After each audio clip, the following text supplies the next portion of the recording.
Welcome to the Genius Factory. Enjoy the video. Welcome.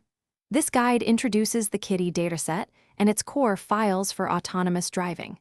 Kitti supplies synchronized stereo images, Velodyne point clouds, and GPS/IMU poses for driving scenes.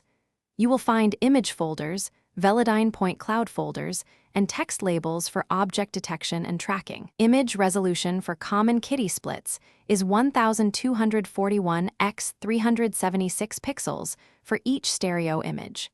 The dataset includes object labels, odometry sequences, and calibration files for sensor alignment. Keep a clear folder structure before you begin processing data. Start by unzipping all Kitti archives into a single project folder with the original structure. Unzip archives into a single project folder and maintain original Kitti folder structure.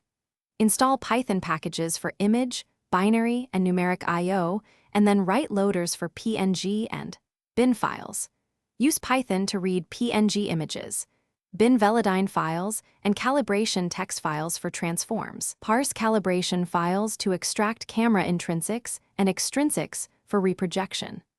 Apply intrinsics and extrinsics from calibration files to project LiDAR onto images accurately.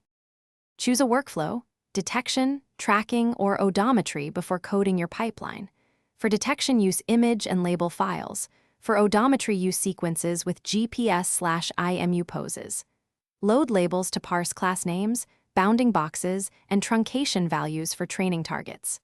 Preprocess Velodyne data by filtering points by range and ground height before sensor fusion. Filter Velodyne points by range and transform them using calibration matrices before visualization.